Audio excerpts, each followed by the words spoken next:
বাস্তবতা আমার কাছে একটা দুর্বহ বোঝা হয়ে উঠেছে। ইচ্ছা হচ্ছিল পালিয়ে চলে আসি, কিন্তু সেটাও সম্ভব হচ্ছে না। এরই মধ্যে কাজের ছেলেটি তামাক দিয়ে গেল। ফুঁকোতে 2-3 টান টান দেওয়ার পর স্যার মুখ খুললেন। মনে হলো বেঁচে গেছি। স্যার বললেন, ওই বক্তৃতায় আমি কি কইছিলাম হেড আপনি দেখছেন কিনা? আমি বললাম না। স্যার বলতে শুরু করলেন, আমি কইছিলাম আপনারা বাংলায় যত উপন্যাস লেখা আইছে সব এক জায়গায় আনেন। হিন্দু লেখক মুসলমান লেখক ফারাক কইরেন না। তারপর সব উপন্যাসে যত চরিত্র স্থান পাইছে, রাম শ্যাম যদু মধু করিম রহিম নামগুলোকে খুঁজা বের করেন। তখন নিজের চোখে দেখতে পারবেন উপন্যাসে যেসব মুসলমান নাম স্থান পাইছে তার সংখ্যা 5%-এর বেশি হইব না। অথচ বেঙ্গলে মুসলিম জনসংখ্যার পরিমাণ অর্ধেকের বেশি। এই কারণেই আমি পাকিস্তান দাবির প্রতি সমর্থন জানাইছিলাম। আমার তর্ক করার ইচ্ছাটি তখনও দমে যায়নি।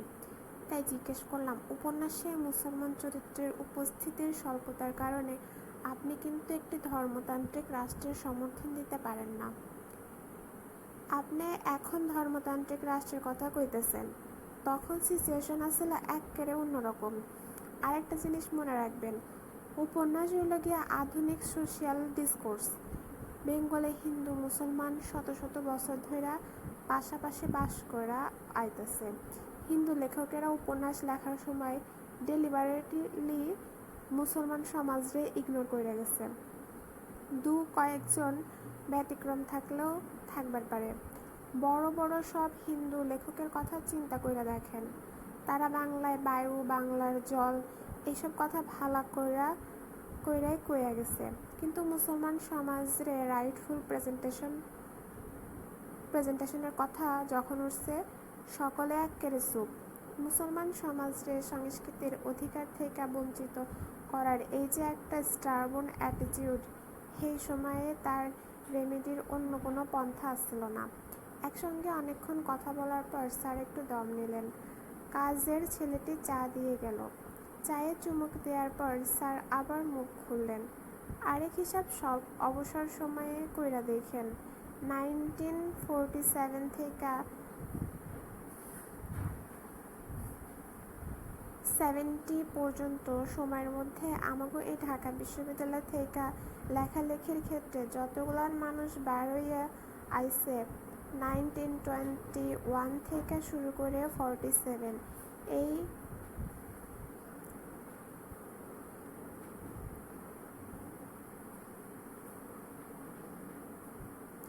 এই কোয়ার্টার সেঞ্চুরি হিসাব কইরা দেখলে মুসলমান সমাজের মধ্যে থেকে সেরকম একজনও মুসলমান লেখক বার হইছে কিনা।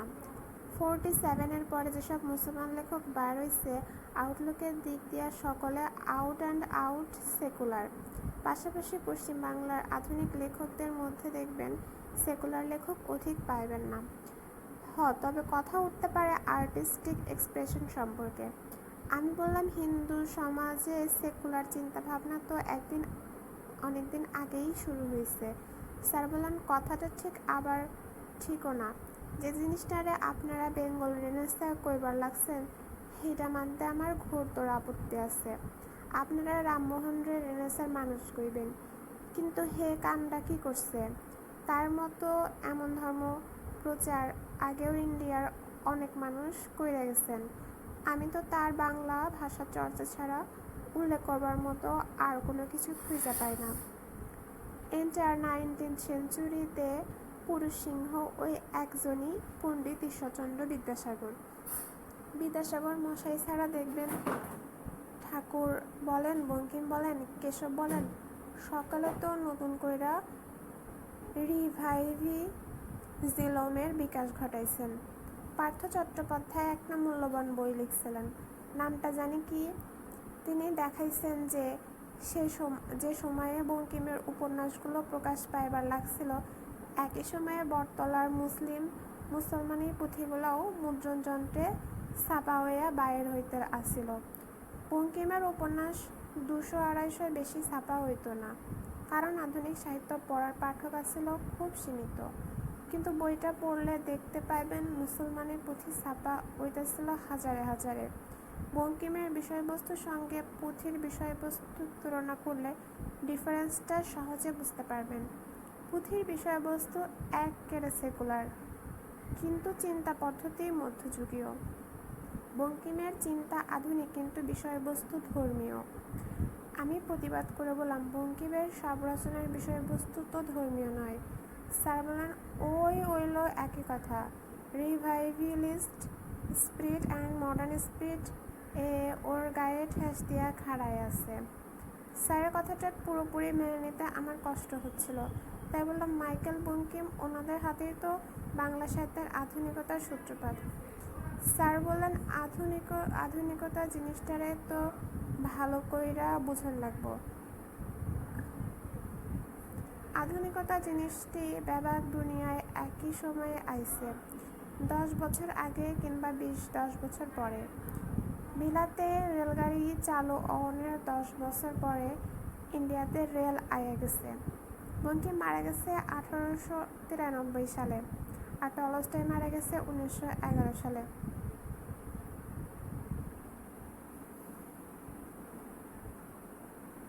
বঙ্কিমের তুলনায় টলস্টয় দীর্ঘজীবন পাইয়াছিলেন। সেই দিক দিয়ে দেখলে টলস্টয় বঙ্কিমের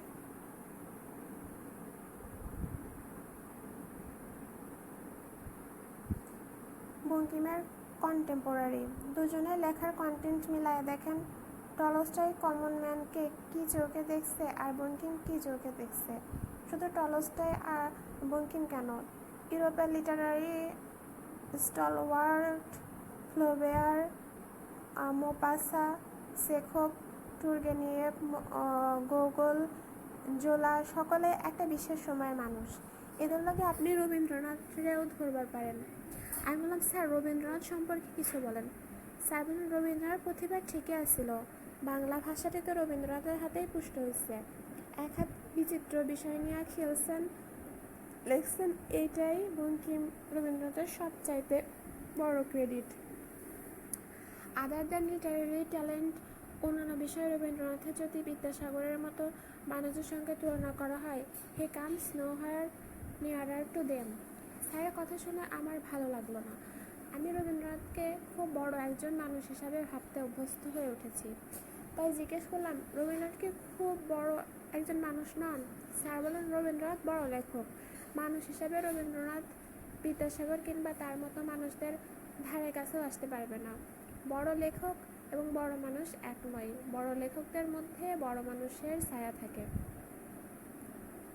বড় মানুষরা আসলেই বড় মানুষ। লেখক কবিরা যা বলে সেরকম আচরণ না করলেও চলে। হের লাইগা প্লেটো তার রিপাবলিক থাইকা কবিগণ নির্বাসনে পাঠাইবার কথা বলছিল। আমি বললাম, একথা কি রবীন্দ্রনাথের বেলাও প্রযোজ্য?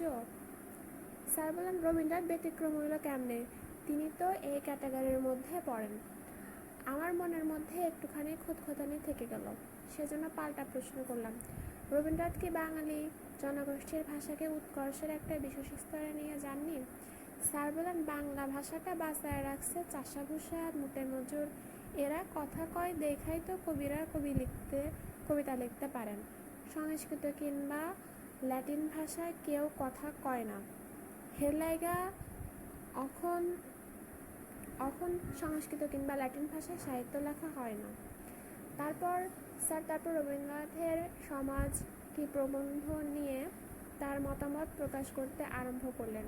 তিনি বলতে থাকলেন, রবীন্দ্রনাথ তার সমাজকে প্রবন্ধ সময়ে যে সকল এম্পেরিক্যাল কথাবার্তা করেছেন সেগুলো খুব কাজের জিনিস হইছে। এ নিয়ে বেশি মানুষ কথাবার্তা কইতে দেখা যায় না। আমার ইচ্ছা ছিল যে সকল সমাজ কি প্রসঙ্গ রবীন্দ্রনাথ প্রবন্ধে স্থান পাইছে সেগুলোর একটা তালিকা করা।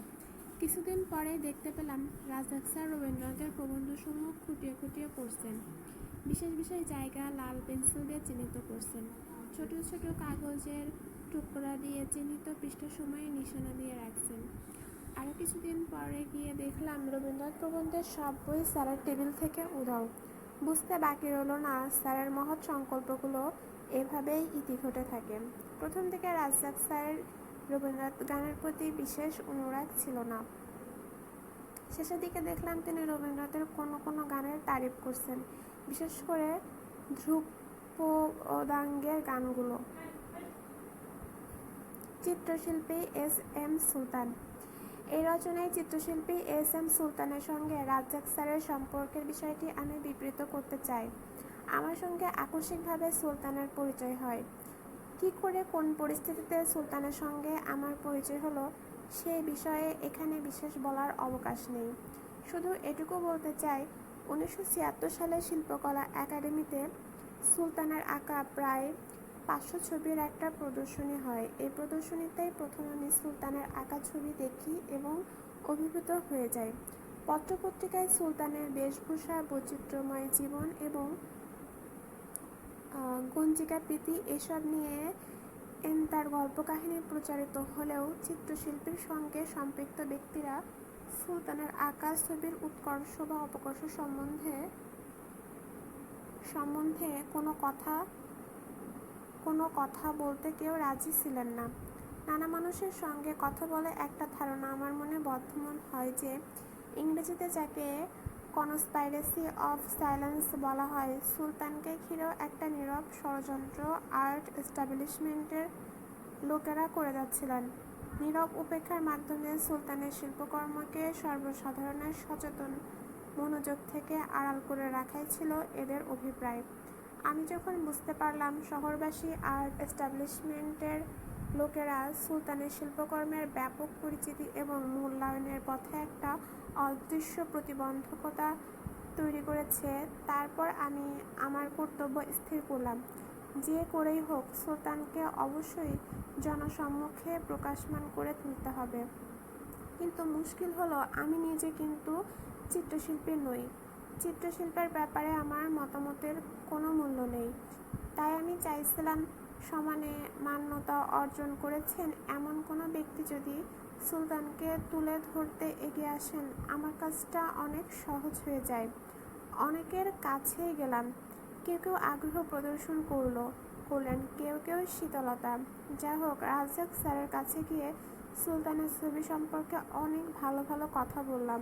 দেখলাম চিড়ে ভেজার কোনো সম্ভাবনা নেই।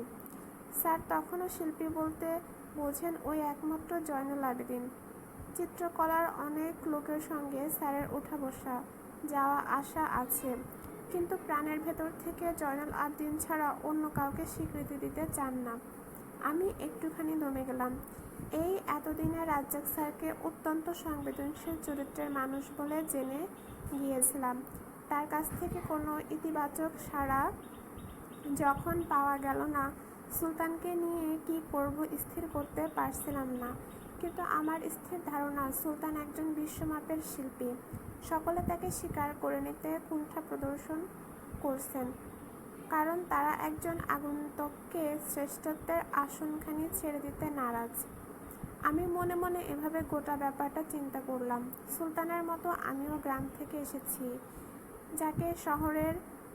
আজকে শহরের লোকেরা সুলতানকে যে উপেক্ষা ও অবহেলা প্রদর্শন করছে, এই জিনিসটা একদিন আমার বেলায়ও ঘটতে থাকে। সুলতানকে যদি ওই নীরব ষড়যন্ত্রের জাল থেকে বের করে না আনতে পারি, একদিন আমাকেও সুলতানের ভাগ্য মেনে নিতে হবে। আর্ট ইনস্টিটিউটের শিক্ষক শামীম সিকদার আমার বন্ধু ছিল। সে ছিল তখন ছাত্রী।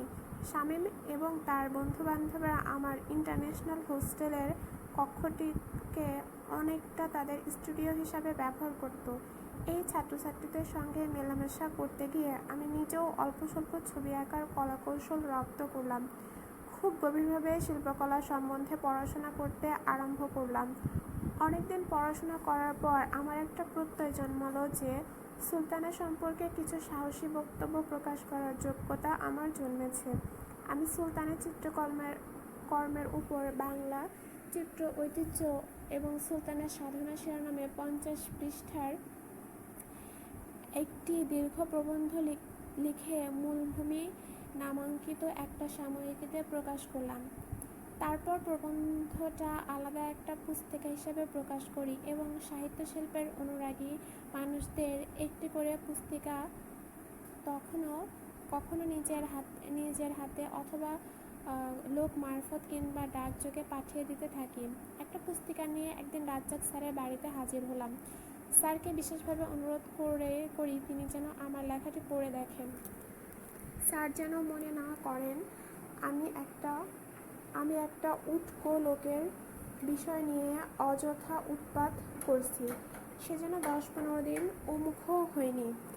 এক সকালবেলা ঘুমিয়ে শুনলাম কে একজন দরজায় টোকা দিচ্ছে। চোখে মুখে ঘুম নিয়ে আমি জিজ্ঞেস করলাম কে। জবাব পেলাম আমি আব্দুর রাজ্জাক। জবলুর ক্যান্টিন এর যে ছেলেটা সকালে নাস্তা খাওয়ার জন্য ঘুম থেকে জাগিয়ে দিত তার নামও আব্দুর রাজ্জাক। আমি ভাবলাম ক্যান্টিন বয় আব্দুর রাজ্জাক আমাকে নাস্তা খাওয়ার জন্য ডাকতে এসেছে। আমি ঘুমের ঘরেই বলে বসলাম, রাজ্জাক মিয়া এখন যাও, পরে গিয়ে নাস্তা খাবো। ওপার থেকে জবাব পাওয়া গেল, পরে আইলে নাস্তা নাও পাইতে পারেন। রাজ্জাকের বাড়ি বরিশাল। এই আওয়াজটি বরিশালের নয়। আমি উঠে দরজা খুললাম। ওমা দেখি রাজ্জাক স্যার। স্যার ঘরে এসে বসলেন, তার হাতে পুস্তিকাটি। আমাকে বললেন, কামরা ভালো করছেন, আপনার সুলতান কই? আমি বললাম তিনি নড়াইলে থাকেন। স্যার বললেন, ঢাকায় আইব না? বললাম 2-4 দিনের মধ্যে আসার কথা আছে। স্যার বললেন, আইলে একবার দেখা করাইয়া দিয়েন। সুলতান প্রসঙ্গ শেষ করার আগেও আরও 2টি মজার গল্প আমাকে বলতে হবে। আমি একটা প্রেস করছিলাম, সেই প্রেস থেকে একটি সাপ্তাহিক পত্রিকা প্রকাশ করতাম। 32 নম্বর তোপখানা রোডে ছিল অফিস। তখন আমি মিরপুরে থাকতাম। একদিন স্যারের বাড়িতে যে অনুরোধ করছিলাম তিনি যেন আমার প্রেসে এসে একবার পায়ের ধুলা দিয়ে যান। পরের দিন অফিসে এসে আমার প্রেসের ম্যানেজার মুখে শুনলাম একজন লুঙ্গি চাদর এবং পাঞ্জাবি পরা বুড়ো মতো মানুষ বেলা 9টার সময় এসে অনেকক্ষণ আমার নাম ধরে ডাকাডাকি করছেন। স্যার যে পরদিনই প্রেসে চলে আসবেন ভাবতে পারিনি। আমি ম্যানেজারকে জিজ্ঞেস করলাম, আপনি অফিস খুলে বসতে দেননি কেন? ম্যানেজার আমাকে জানালেন, আমি মনে করছি প্রেসের মেশিনম্যান কিংবা কম্পোজিটরের চাকরি চাইতে লোকটা এসেছিল। আমাদের কোনো মানুষজনের প্রয়োজন নেই, তাই বলে দিয়েছি আমাদের এখানে কোনো মানুষ দরকার নেই। শুনেই লোকটা চলে গেল। আমি ভীষণ শরমিন্দা হয়ে পড়লাম। দুপুরবেলাতেই স্যারের বাড়িতে গেলাম। বাড়িতে সকলে তখন খেতে বসছেন। স্যার আমাকে দেখে বললেন, এত দেরি কইরা আইলে আপনার ব্যবসা চলবো কেমনে কইরা? আমি আমার কর্মচারী খারাপ ব্যবহারের জন্য মাপ চাইতে যাচ্ছিলাম। স্যার আমাকে মুখ খুলতে দিলেন না, বললেন, হাত ধুইয়া বইয়া পড়েন, অনেকদিন আপনি আমাকে লইয়া খাইতে আহেন না। আরেকবার আমার এক জার্মান প্রবাসিনী পশ্চিম বাংলার বান্ধবী এসেছিল, তাকে নিয়ে গুলশানে স্যারের সঙ্গে দেখা করতে চাই। তিনি তখন তার ভ্রাতুষ্পুত্র আবুল খায়ের লিটুর সঙ্গে থাকতেন। সেদিন দুপুরে আমরা স্যারের ওখানে খাওয়া দাওয়া করছিলাম। তখন চৈত্র মাস শেষ হতে চলেছে। আমরা খেয়ে দিয়ে বাড়ির সামনে উঠানে এসে দাঁড়িয়েছি। আমার বান্ধবীটি গাছে থরথরে ঝুলন্ত কাঁঠাল থেকে ভীষণ রকম উদ্বেল হয়ে ওঠে। সে স্যারকে জিজ্ঞেস করে, কাকাবাবু, আপনার বাড়ির কাঁঠাল দিয়ে এঁচোড় রান্না করা যায় না? স্যার বললেন, আপনি এঁচোড় খাইবার খুব ইচ্ছা হয়নি? আমার বান্ধবীটি বলল, সেই কবে ছোটবেলায় খেয়েছি, আপনার কাছে কাঁঠাল থেকে এঁচোড়ের কথা মনে পড়ে গেল। স্যার বললেন, এঁচোড় যে খাইবার চান, কী করে রাঁধতে হয় এটা জানেন কি না? আমার বান্ধবী মুখ কালো করে বললেন, না কাকাবাবু, এঁচোড় কী করে রাঁধতে হয় শিখিনি। স্যার আমাকে বললেন, মৌলভী আহমদ সাবা, এক কাম করেন, আপনি কই থাকেন ঠিকানা লেখা থুইয়া যান, কাল দুপুরে এঁচোড় রাইন্ধা পাঠাইয়া দিমুনে। আমি ঠিকানা লিখে চলে এলাম। পরের দিন আমার বান্ধবীকে কাঁচপুর ব্রিজের কাছে নদী দেখাতে নিয়ে গিয়েছিলাম। সেখান থেকে ফিরতে ফিরতে বেলা হয়ে গেল। ঘরে এসে যখন গোসল করে বসলাম, আমার কাজের ছেলে ইদ্রিসের কাছে কাহিনীটি শোনা গেল। ইদ্রিস বলল, একটা বুইড়া মানুষ একটা টিফিন ক্যারিয়ার রাইখা গেছে। তখনই মনে পড়ে গেল রাজ্জাক স্যার বলছিলেন তিনি এঁচোড় রান্না করে দুপুরবেলা পাঠিয়ে দেবেন। আমি ইদ্রিসকে জিজ্ঞেস করলাম, তুমি ভদ্রলোককে খাতির করে ঘরে ডেকে বসাইছিলে কিনা?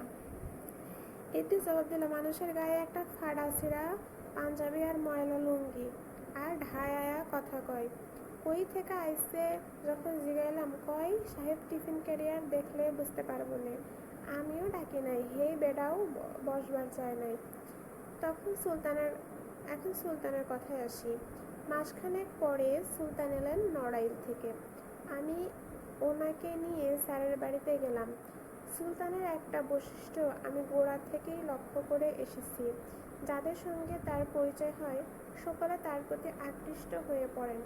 স্যারের বেলায়ও তার ব্যত্যয় হলো না। স্যার একা নন, তার পরিবারের সকলেই সুলতানের প্রতি মমতাসম্পন্ন হয়ে উঠেছেন।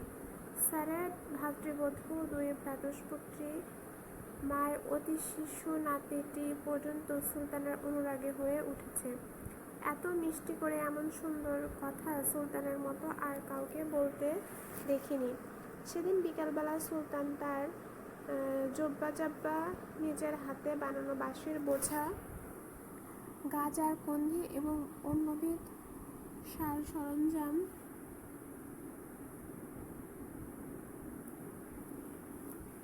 নিয়ে স্যারের বাড়ির নিচতলায় এসে আস্তানা পাতলেন। তারপর থেকে যখনই স্যারের বাড়িতে যাই দেখি আমার সঙ্গে সুলতানের কথা বলার সময় হয় না। কখনো দেখি স্যারের মুখোমুখি বসে গম্ভীর আলাপ করছেন এবং মাথা দুলাচ্ছেন, অথবা বাড়ির মেয়েদের সঙ্গে প্রবাস জীবনের গল্প করছেন। স্যারের শ্যামলা নাতি লিটুর ছেলে, যার চোখ দুটি খুব বড় বড় এবং যে বড়সড় খাঁচায় 2টো রাজখোকুর বাচ্চা পোষে, তার সঙ্গেও দেখি সুলতানের গলায় গলায় ভাব। প্রতিদিনই দেখি সুলতান স্যারকে নিয়ে নানা জায়গায় যাচ্ছেন। আমার খুব ঈর্ষা হচ্ছিল। আমি সুলতানকে স্যারের কাছে নিয়ে এলাম। এখন দেখতে পাচ্ছি সুলতান আমাকে হটিয়ে দিয়েছেন। একদিন সকালবেলা স্যারের বাড়িতে গিয়ে দেখি সুলতান নেই। আমি স্যারকে জিজ্ঞেস করলাম, সুলতান ভাই কই? স্যার বলেন, সুলতান এর লোকরা আয়সা ডাইকা লইয়া গেছে। আমি বললাম, সুলতানের আবার লোকজন আসবে কোথেকে? স্যার বলেন, তামুক টামুক খাইবার লোকজন আর কি। আমি বললাম, গাঁজাখোরেরা আপনার বাড়ির ঠিকানা পেল কেমনে? স্যার হাসতে হাসতে বলেন, ঠিকানা পাওয়ানোর কোনো কষ্ট নাই, ওরা গায়ের গন্ধে টের পাইয়া যায়। তারপর স্যার আসল কথা পারলেন। কয়েকদিন থেকে সুলতান নাকি স্যারকে বলেছেন তার 300-র মতো ছবি সোনারগাঁয়ে নষ্ট হয়ে যাচ্ছে। এগুলো যদি ওখান থেকে উদ্ধার করা না যায় ছবিগুলোর কিছুই থাকবে না। সুলতানের ছবি সোনারগাঁয়ে গেল কী করে সেই কাহিনীটা বলা প্রয়োজন। 1976 সালে শিল্পকলা একাডেমিতে যখন সুলতানের শিল্পকর্মের প্রদর্শনী হয়, সেই সময়ে প্রভাবশালী মন্ত্রী নুরুল ইসলাম শিশুর বেগম প্রদর্শনীতে ছবি দেখতে সুলতানের ছবির প্রতি অনুরাগী হয়ে ওঠেন।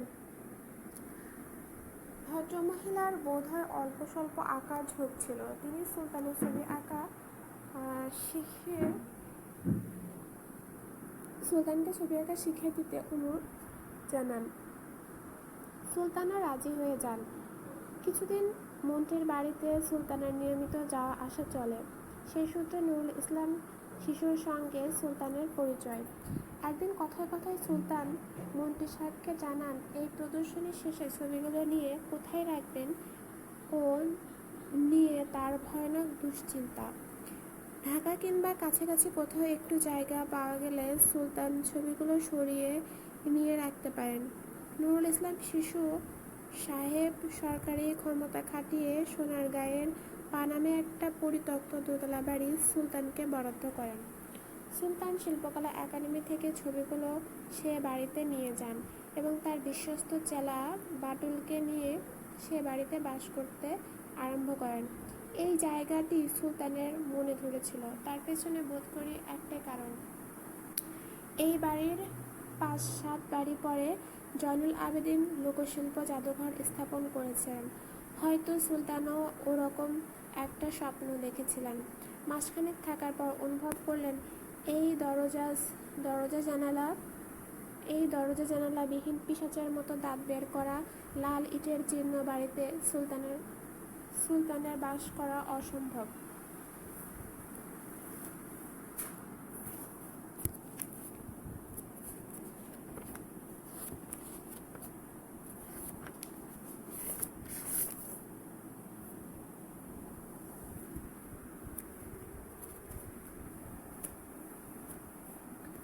তিনি বাটুলকে এই বাড়িতে রেখে নড়াইলে চলে যান। ছবিগুলো বৃষ্টিতে ভিজতে থাকে, রোদে পুড়তে থাকে। কিছুদিন বাটুল এবং তার মাকে খাওয়া পড়ার পয়সা জুগিয়েছিলাম। বাটুল আদি পেশাই ছিলেন নরসুন্দর। সুলতানের আকর্ষণে জাত পেশা ছেড়েছিল এবং বাটুলের জননী ছিল সুলতানের শিষ্যদের একজন। অনেকেই হয়তো জানেন না, সুলতান ছিলেন নড়াইলের নমঃশ্রুত সম্প্রদায়ের একজন দেবতার মতো মানুষ। তার গোসাই জ্ঞানেই তাকে শ্রদ্ধা করত। তার শিষ্যার সংখ্যা ছিল অনেক। সুলতান বাটুলকে সোনারগাঁয়ের বাড়িতে রক্ষণাবেক্ষণের দায়িত্ব দিয়ে সেই যে চলে এসেছিলেন, সেই বাড়িতে আর একবার মাত্র পদার্পণ করেছিলেন। জীবন ধারণের জন্য বাটুল সে বাড়ির কাছাকাছি একটা সেলুন খুলে বসে। নড়াইল থেকে মা, বউ এবং বাচ্চাদের নিয়ে ওই বাড়িতে বাস করতে আরম্ভ করে। কিছুদিন পর বাটুলের মা ওই বাড়িতে মারা যায়। আমিনুল ইসলাম নামের এক ব্যক্তি বাটুলকে সপরিবারে জোর করে তাড়িয়ে দিয়ে বাড়ি দখল করে বসে এবং এটা ব্যক্তিগত সম্পত্তি লিখে একটা সাইনবোর্ড ঝুলিয়ে দেয়। বাটুল অন্য একটা বাসা ভাড়া করে বাস করতে আরম্ভ করে। সে সময়ে আশা পোষণ করত একসময় সুলতান সেই বাড়িতে গিয়ে বসবাস করবেন। 1994 সালে সুলতান মারা যাওয়ার পর বাটুল বিশ্বাস করত এই বাড়িতে সুলতানের কোনো স্মৃতি থাকলো না। বাটুল প্রায় আমার কাছে আসতো এবং বলতো, সুলতানের মতো একজন মহাপুরুষের স্মৃতি কিছুতেই মুছে যেতে পারে না। সোনারগাঁয়ে সুলতানের স্মৃতি রক্ষার জন্য একটা কিছু ব্যবস্থা হবেই। বাটুলের এই বিশ্বাস আমার কাছে পাগলামো মনে হতো, তবু তাকে সে কথা বলতে পারিনি। 1996 সালে স্থানীয় কিছু তরুণদের নিয়ে সুলতানের মৃত্যু দিবস ওই বাড়ির সামনে উদযাপন করার আয়োজন করেছিল। আমার কাছে পাকা কথা আদায় করছিল। ঠিক 2টার সময়ে পানামের বাড়িটির সামনে গিয়ে হাজির হই। আমি রত্নেশ্বর নামের তরুণ এবং বন্যা নামের এক তরুণীকে নিয়ে ঠিকই সোনারগাঁয়ে গিয়েছিলাম। ওই বাড়িটির সামনে গিয়ে দেখি পুলিশ দাঁড়িয়ে আছে। বাটুলকে অনেক খোঁজ করে বের করতে হলো। বাটুল জানালো সে লজ্জিত, কিন্তু আমাদের সান্ত্বনা দিতে ভুলল না। স্যার, কিছু মনে করবেন না। ফাঁকি ঝুঁকি আর কদিন চলবে? কতদিন আর দেবতাদের জায়গা দখল করে রাখতে পারবে? দেখবেন এই বাড়িতেই শিল্পী সুলতান এর শিল্পমন্দির তৈরি হবে। এই সোনারগাঁতেই একদিন শিল্পী সুলতানের নাম এর ডঙ্কা বাজবে।